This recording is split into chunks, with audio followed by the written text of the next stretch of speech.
Architecture is one of the most important components of human culture.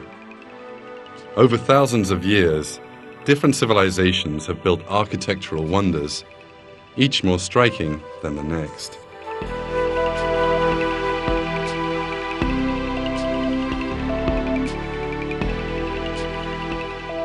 Pyramids, palaces, cathedrals, mosques. Each emerges from the calculations of expert architects, from the joint efforts and cooperation of thousands of people.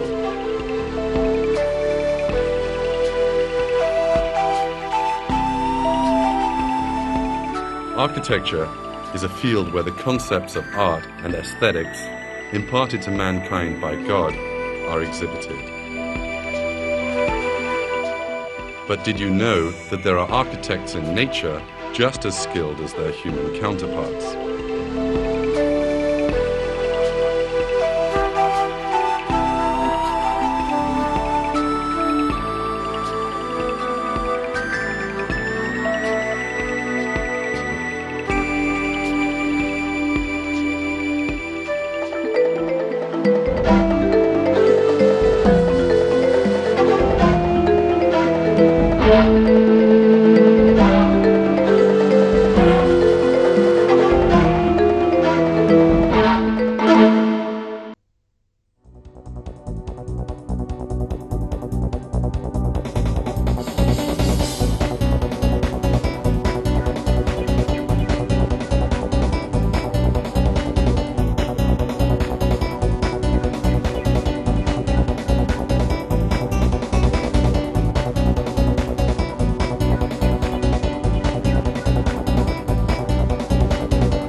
Animals in nature attract our attention with the structure of their bodies in particular. The cheetah possesses a perfect skeleton and muscle systems for it to run.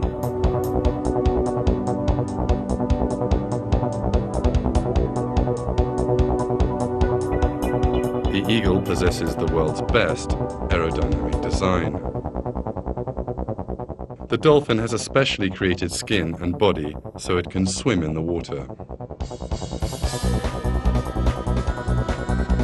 These flawless designs in animals' bodies are each proof to remind us that every species of living thing was created by God.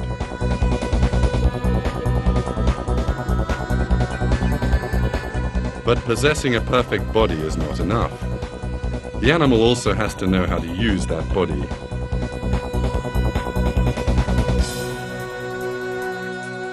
A bird's wings are only of any use when it succeeds in taking flight, soaring, and then landing with them.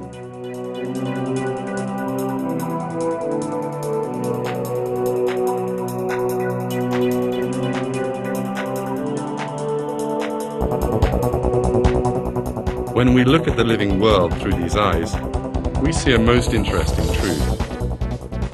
Each animal behaves in the most appropriate manner for the conditions that surround it.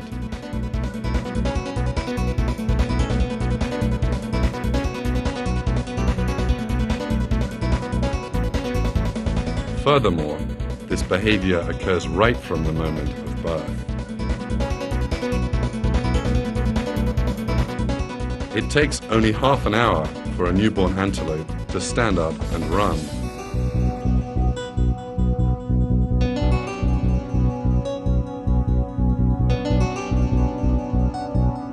Baby turtles, buried under the sand by their mother turtle, know they have to break out of their shells and head for the surface. Furthermore, they have been taught that as soon as they emerge, they have to reach the sea. It is almost as if animals come into this world fully trained.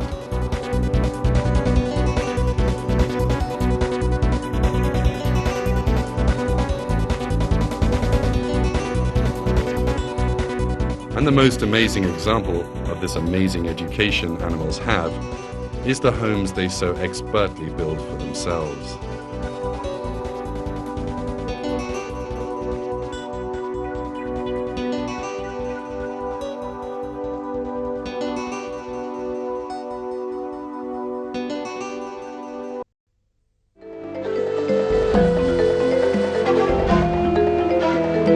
When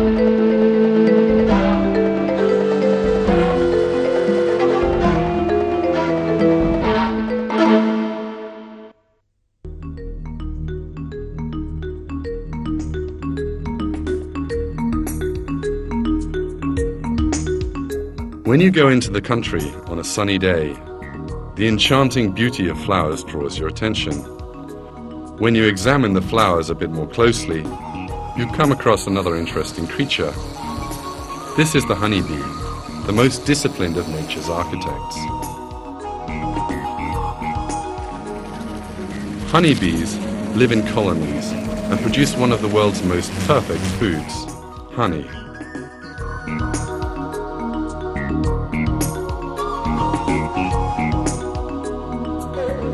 They store the honey in the hexagonal honeycombs they build. But have you ever wondered why bees always make their combs hexagonal? Mathematicians sought the answer to this question, and after lengthy calculations came to an interesting conclusion. The best way of building a storehouse with the greatest capacity but using the least possible amount of materials is to make the walls hexagonal. Let us consider the other shapes. If bees built their combs as cylinders or as pentagonal prisms, then gaps would emerge between them and less honey could be stored in the combs.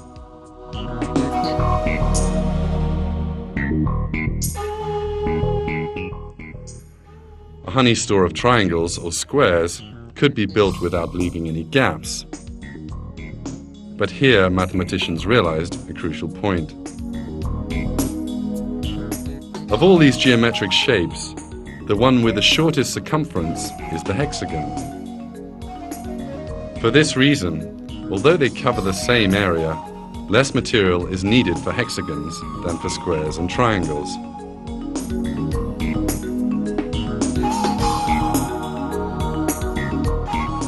In short, a hexagonal comb is the best shape for ensuring maximum storage capacity with minimum wax.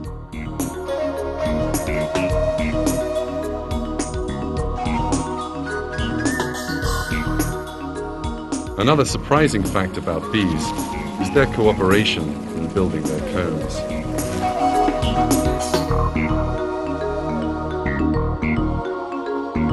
When someone sees a completed comb, he may well imagine that it was built as a single block.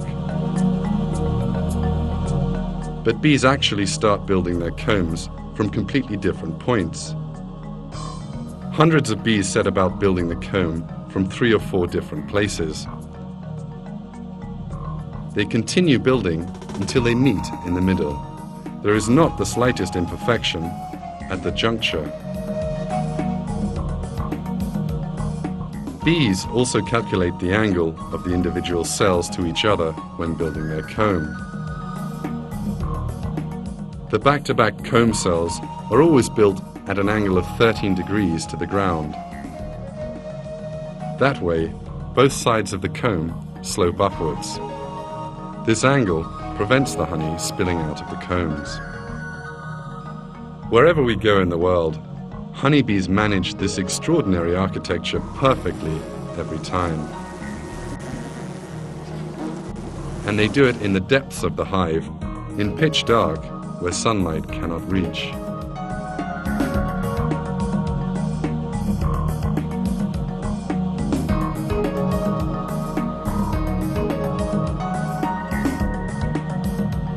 There is a very interesting truth here.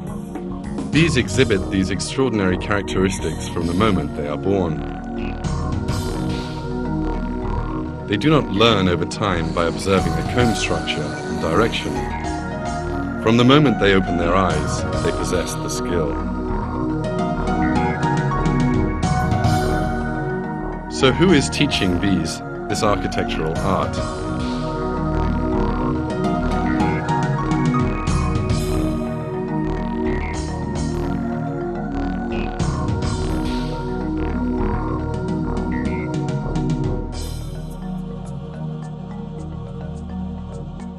The secret of animals' extraordinary skills is the inspiration given them by God.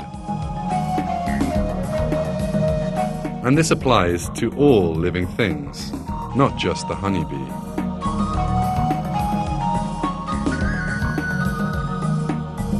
We can see this truth more clearly when we examine other architects in nature.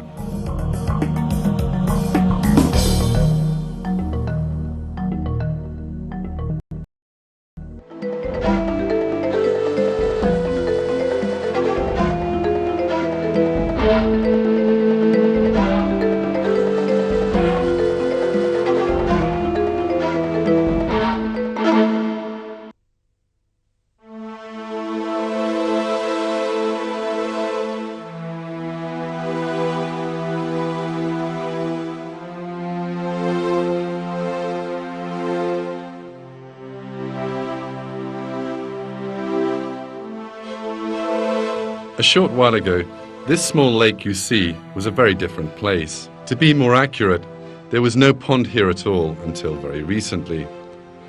There were just hard pebbles lying on dry soil. But a very industrious group of workers struggled and made a great effort and built this pond. These industrious workers are the lovely animals known as beavers.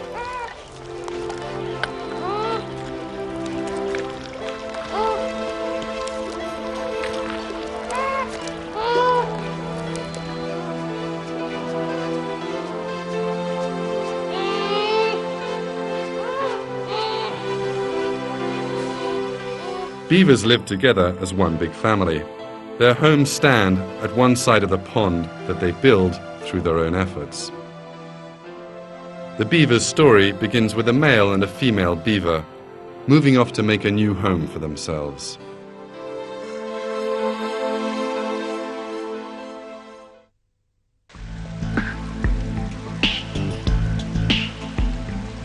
The beaver pair will make their home on a river. But first, they have to block the current.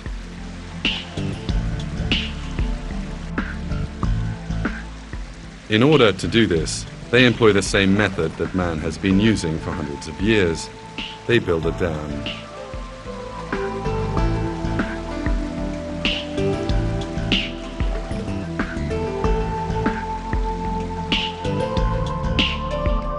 In order to start building the dam, they first have to find materials.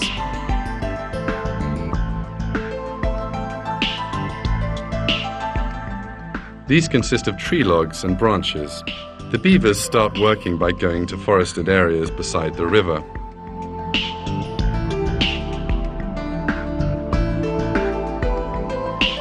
First, they eat a few leaves from the trees they find.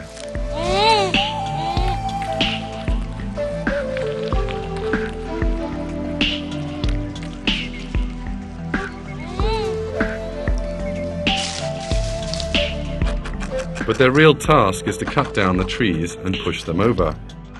This they do by gnawing expertly at the tree trunk.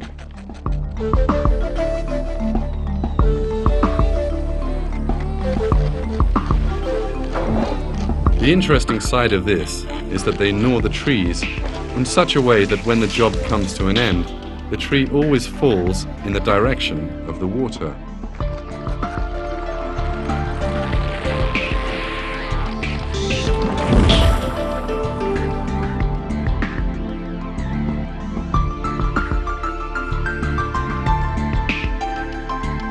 The cutting and pushing over of the tree is still the job's crudest component. Later, the beavers split the tree up into its component branches and begin to form a dam by laying them out in front of the biggest log they have pushed over.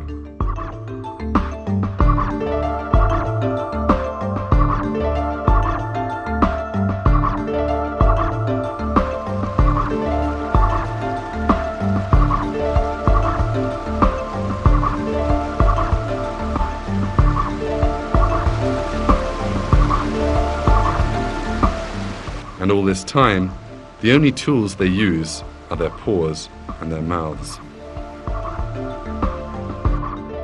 This work continues with great patience. 2 beavers will cut down an average of 400 trees a year. They divide those trees further away from the dam into their separate branches and drag these to their dam.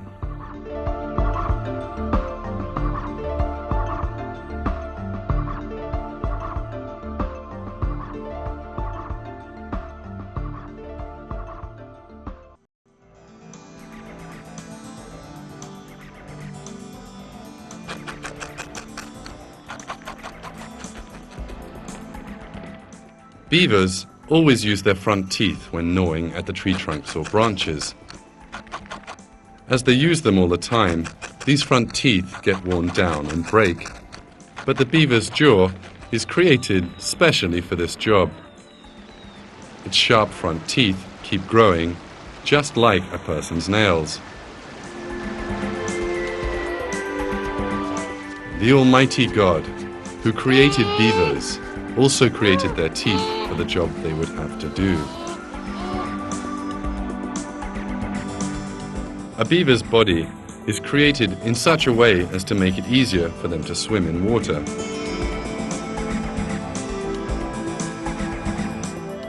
Their feet are webbed so they can easily displace water. Their tail is like a giant paddle, thanks to which they can swim comfortably in the water.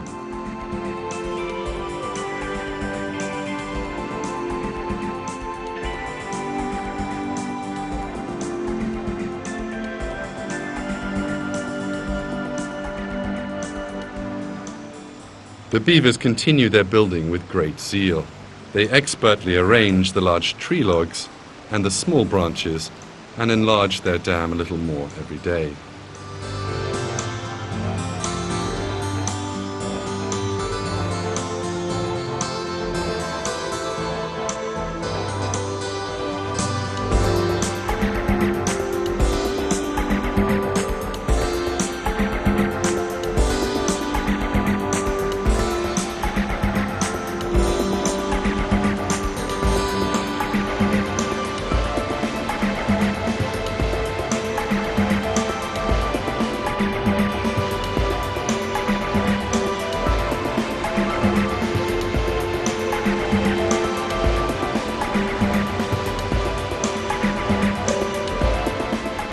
As the dam grows, the water that collects in front of it grows higher.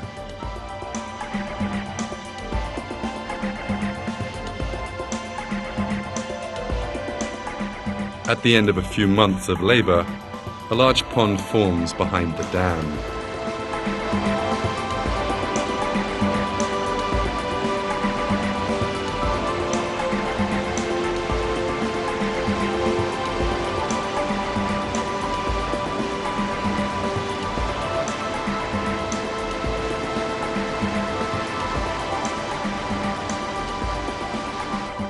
But as this pond grows, the beavers have to strengthen the dam and repair any cracks.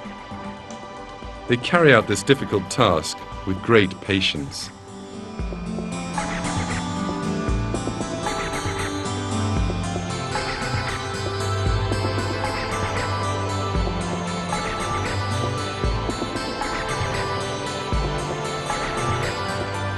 The scene that emerges as the result of several months of hard work is, in a word, magnificent.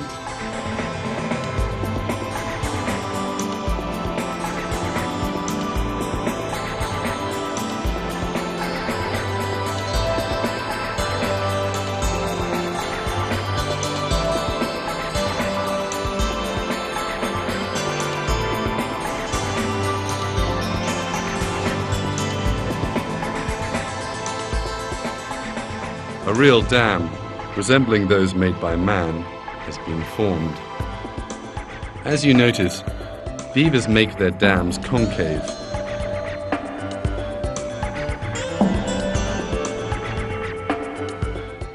This shape is not one picked by coincidence, because the form of a dam that best resists water pressure is a concave dam.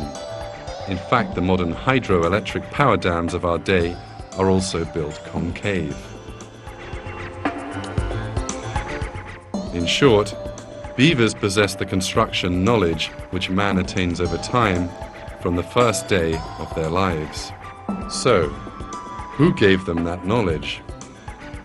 There is no doubt that a living creature cannot come by the ability to build a dam by chance. It cannot find the shape of a dam that will best resist water pressure by accident, and it cannot pass these abilities on to subsequent generations. It is the Almighty God who gives the beaver the skills it possesses, who creates all living things and inspires what they do. The beaver's aim in constructing this giant dam is to have a still pond where they can make their nest. They also make their own nest while they're constructing the dam. The nest, or lodge as it's called, is at the edge of the pond, somewhere near the soil. The lodge, which looks like a pile of wood when seen from above, is in fact very well designed. The only way into the lodge is underwater. In order to get inside it, it is necessary to go through a hidden tunnel. This tunnel emerges into a concealed chamber above the level of the water. The beaver family lives in this dry and secure chamber.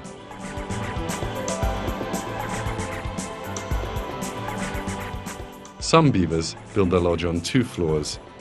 The first floor is an entrance and living room. The upper floor a dining room and bedroom. A beaver lodge has 2 underwater entrances and an air vent situated at the top. Inside this wonderful lodge, the beavers are not only protected from outside dangers, but also have a comfortable shelter.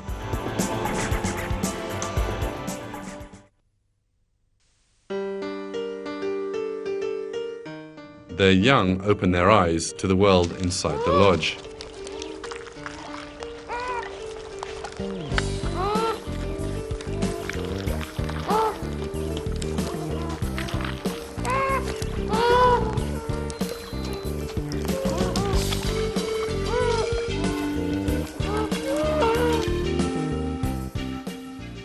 After they have grown a little, they begin to go outside with their parents and meet the world.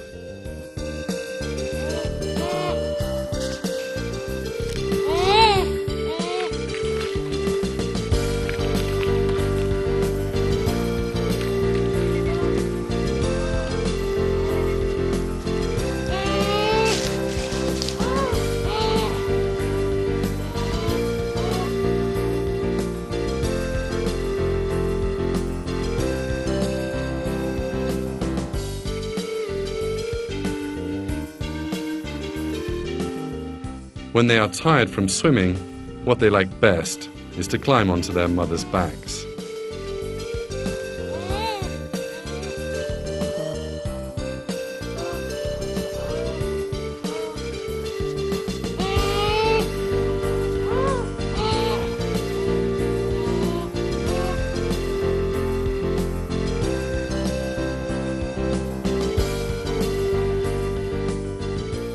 The little pond the beavers form can sometimes be as much as 3 or 4 meters deep. They do not actually need water as deep as this to build their nest. So in that case, why do they make such a deep pond?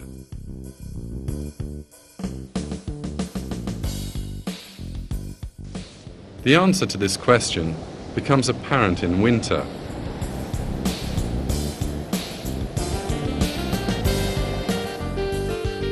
In winter, the surface of the water freezes and forms a rather thick layer of ice.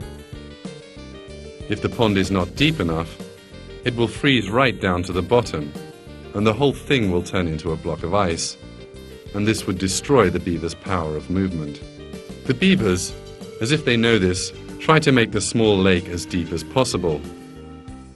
In this way, in winter, a thick layer of water remains under the ice. This is enough for the beavers to move and feed.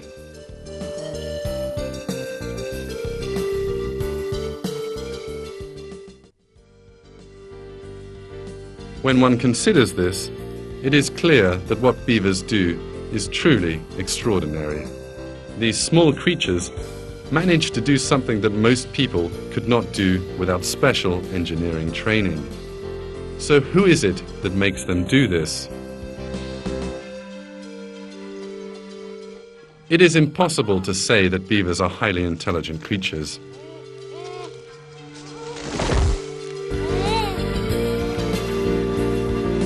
So how do these little animals plan their nests with special entrances to the water and air conditioning vents? How do they know how to make dams to the same concave design as the world's most modern hydroelectric dams? These tasks are way beyond these lovely little animals' intelligence and knowledge.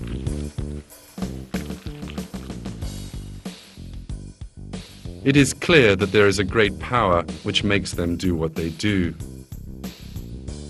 The Almighty God, who creates all living things and inspires their behavior, also inspires beavers to make their perfect dams and nests.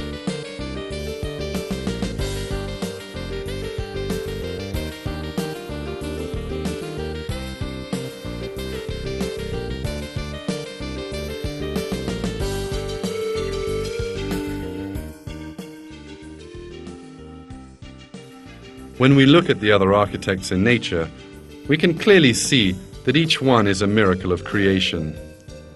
Let us have a look at a few out of the 1,000.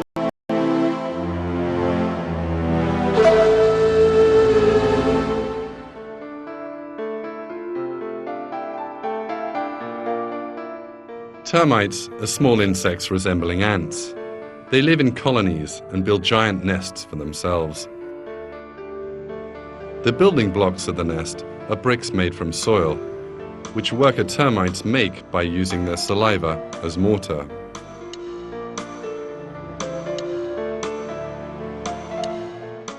The height of a termite nest can sometimes be as much as 3 or 4 meters. The architecture of these nests, which are like giant skyscrapers when compared to the size of these termites, is stunning. The inside of a termite's nest is full of narrow passages.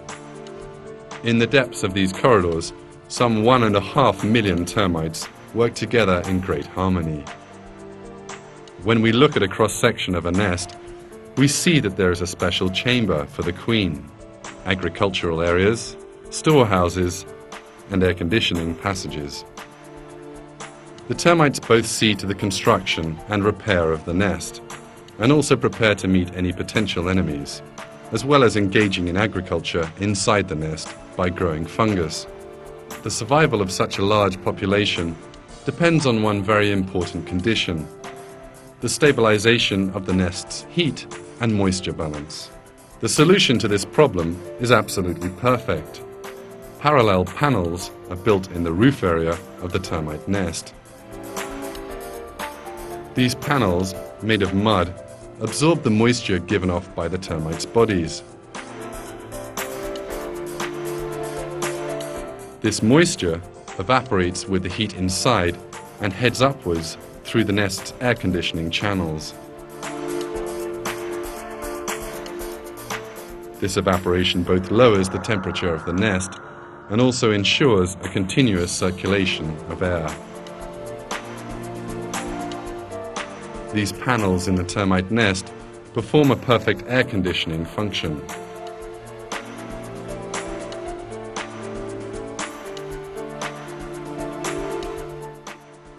And there are other amazing examples of termites' construction knowledge. Another species of northern Australia makes nests in the shape of a dagger, very wide but with very fine edges. The secret of these nests lie in their angle to the sun. The nests are at such an angle that at noon, when the sun is at its height, only a very small surface of the nest faces the sun, and thus heat is kept to a minimum.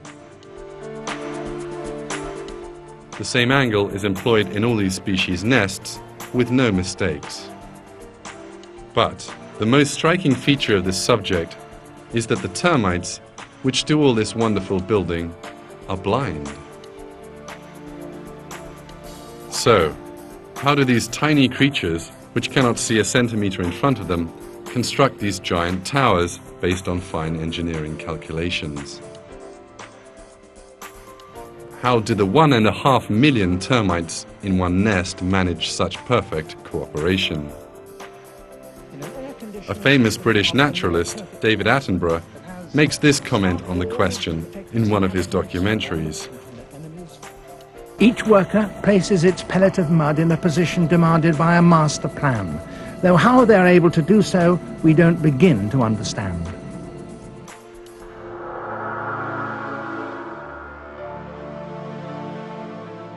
This great plan, which human beings cannot understand, but which termites obey without question, is the inspiration given to these creatures by God.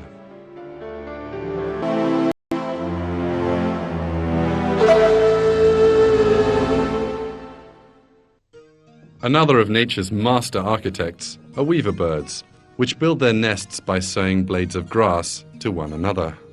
In order to build a nest, a weaver bird first forms a triangular framework. Then it covers the outside of this frame by tying 3 different kinds of knots.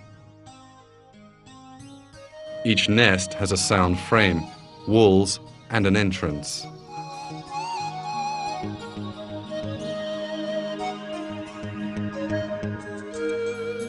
The first step in the construction of the nest is the tying of a long, thin blade of grass to a thin branch. But that is by no means easy. The weaver bird has a real struggle to tie just one knot.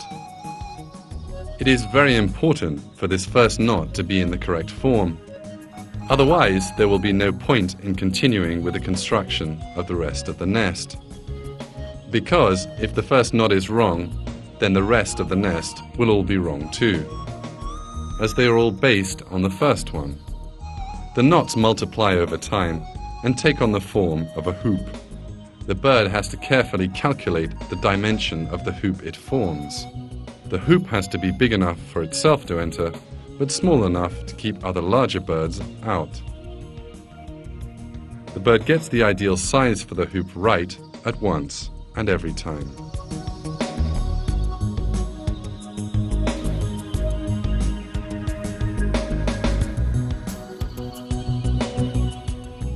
After weaving the foundation hoop around it in this manner, it begins to build the roof space.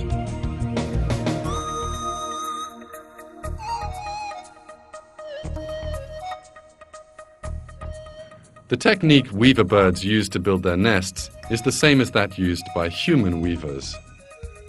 They weave the blades of grass by passing them under and over each other.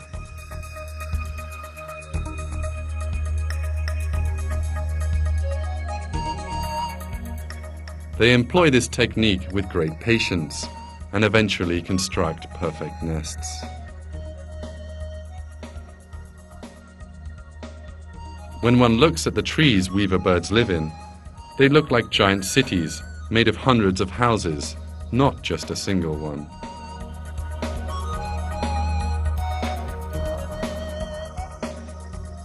Every single weaver bird has built a house of the same construction, obeying the same power.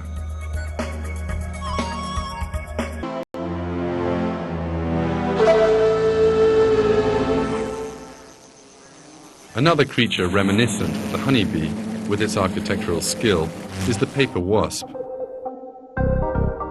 This species of wasp chews pieces of wood and uses them to produce cellulose, in other words, paper.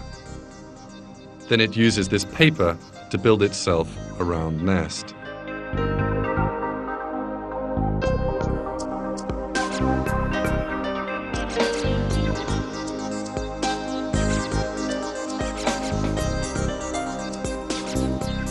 It makes hexagonal combs, just like the honeybees, from the paper which it sticks to the inside of the roof. It places an egg into each hexagon on the roof. Some 3 weeks later, larvae emerge from these eggs.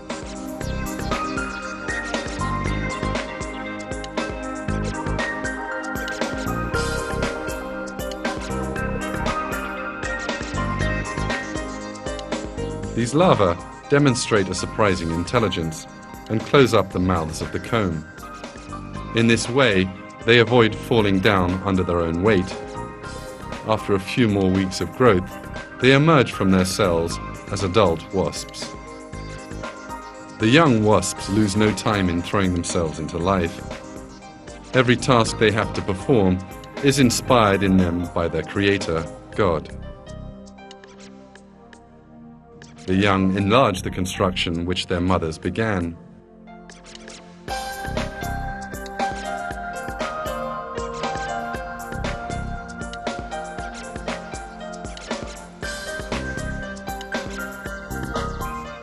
At the end, a rather large colony emerges. The wasp's nest is now a multi-storied apartment block.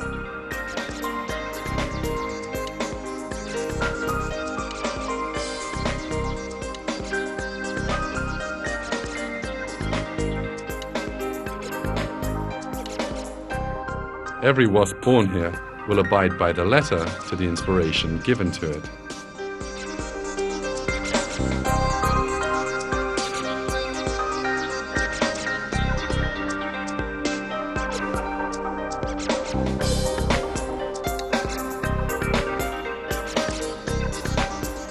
These small pots you see belong to another species of wild bee.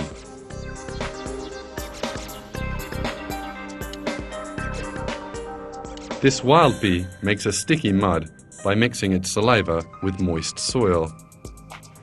It makes exceedingly regular pots by using the mud it makes. It gives form to the mud by continually turning it around, the same technique used by human beings to make pots. When the pot is finished, it doesn't neglect to add a lid.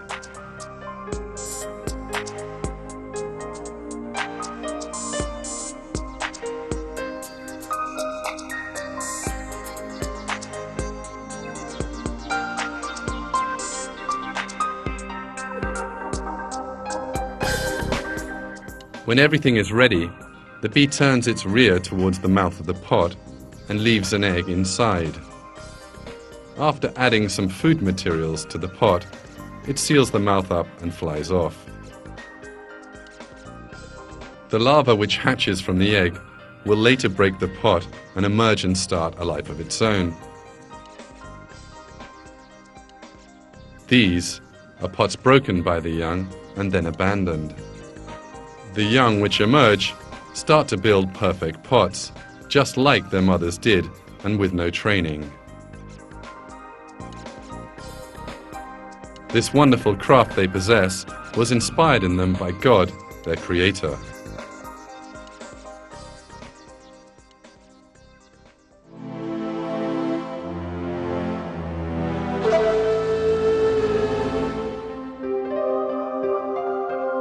Spiders, on the other hand, make their webs with threads from their own bodies.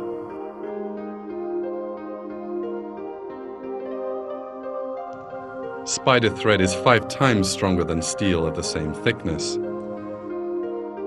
Even large flies which move fast through the air cannot escape the strong and flexible trap of the spider web. There are sticky droplets on black widow spider webs. It is impossible for prey caught in these webs to free themselves.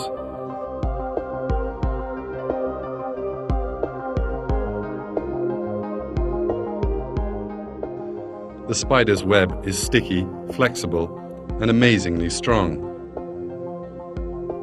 Beyond being a trap, this web is actually an extension of the spider's own body.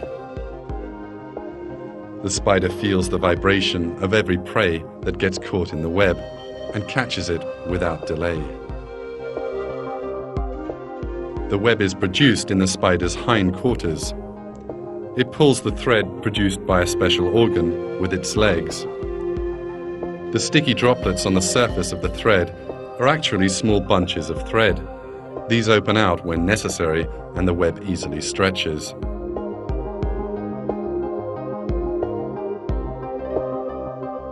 There is no doubt that it's the inspiration God gives this creature that causes the spider to build this architectural marvel.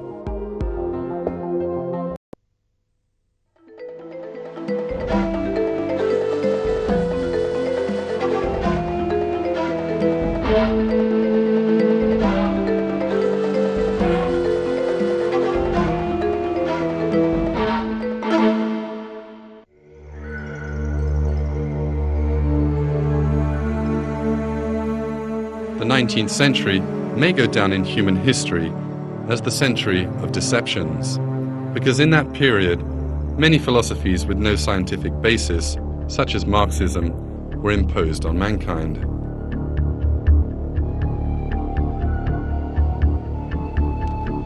But the greatest deception of the 19th century was the theory of evolution, put forward by the British biologist called Charles Darwin.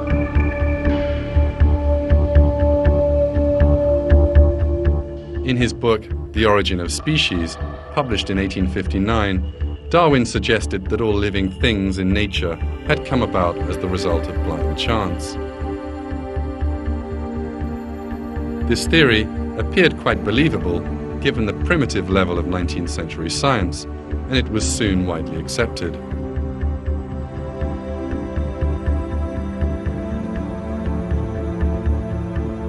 However, modern scientific discoveries have demolished Darwin's claims.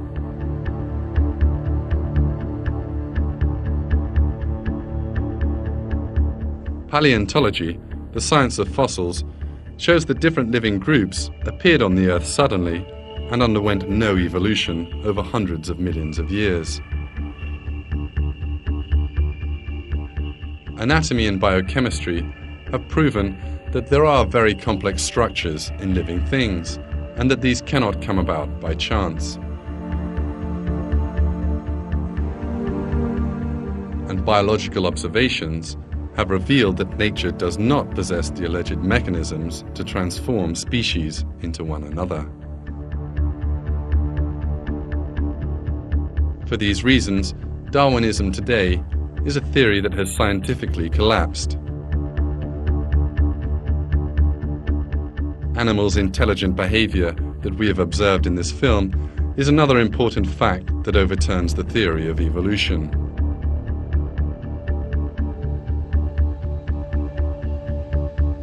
Evolutionists call the intelligent behavior that animals exhibit without undergoing any special training instinct. But they cannot explain the origin of instinct. In his book, The Origin of Species, Darwin devoted a whole section to the subject. At the very start of this section, entitled Instinct, he admits how deadly the intelligent behavior in animals is to his theory. So wonderful an instinct as that of the hive bee making its cells will probably have occurred to many readers as a difficulty sufficient to overthrow my whole theory.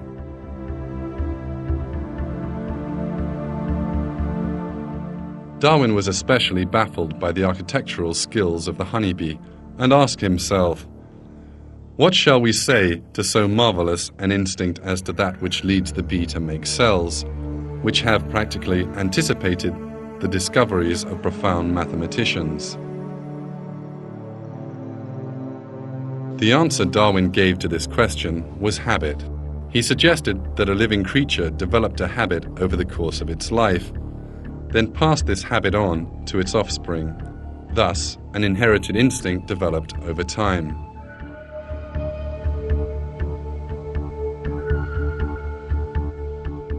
Darwin was basing this argument on the theories of the French biologist Lamarck, who lived before him.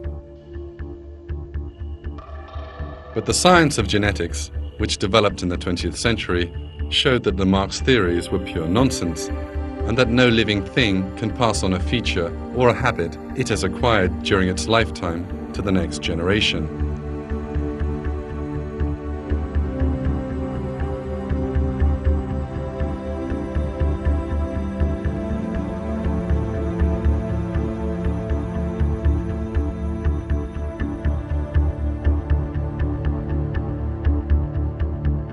This proved that Darwin's explanation of instinct was based on mistaken guesswork. Another dilemma instinct poses to the theory of evolution is the problem that animals possess instinct from the moment they are born. An animal which lacked the necessary instinct would be unable to survive. An offspring which did not possess the instinct of sucking its mother's milk would be unable to live. This demonstrates that instinct cannot have come about by stages over time, as evolutionists claim. For all these reasons, instinct is a fact capable of demolishing the theory of evolution all by itself, as Darwin had feared. In his book, The Great Evolution Mystery, the evolutionist writer Gordon Taylor makes this confession. When we ask ourselves how an instinctive pattern of behavior arose in the first place and became hereditarily fixed, we are given no answer.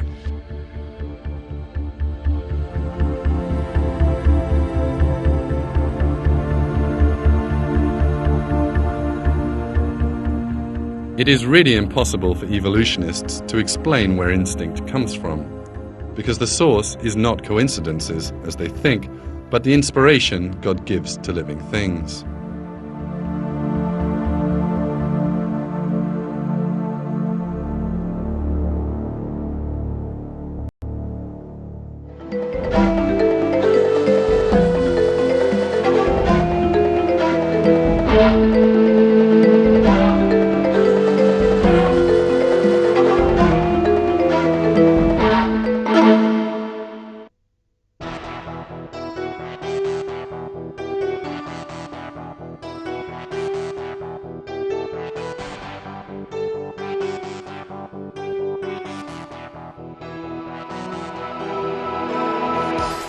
The honey bees, which make flawless hexagonal combs. Beavers, which build dams with fine engineering calculations. Termites, which erect complicated skyscrapers with their blind eyes. Weaver birds. Wild bees, which make apartment blocks out of paper. And thousands of other expert architects in nature. By exhibiting these surprising works of architecture, these creatures reveal to us the skills which are actually given to them by God. Each one of them acts by God's inspiration. Yet there is still another creature that brings forth architectural marvels with the inspiration and skills given him by God, to whom the most marvelous works in the world belong.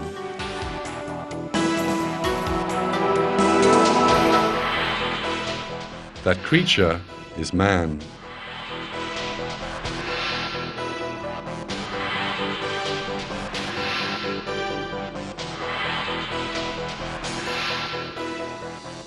Many people today are unaware of this fact. And in the face of people's achievements, they only feel amazement for those people themselves. Whereas it is God who gives a human being his body, emotions, intelligence, and who inspires in him the senses of art and aesthetics. The marvelous works, which people see as man's masterpieces, are actually a manifestation of God's infinite art and knowledge. For this reason, the real one we should truly praise in the face of every kind of aesthetic beauty and splendor that we see is the Almighty God, who created all these notions and who inspires these as he wishes in the living things he creates.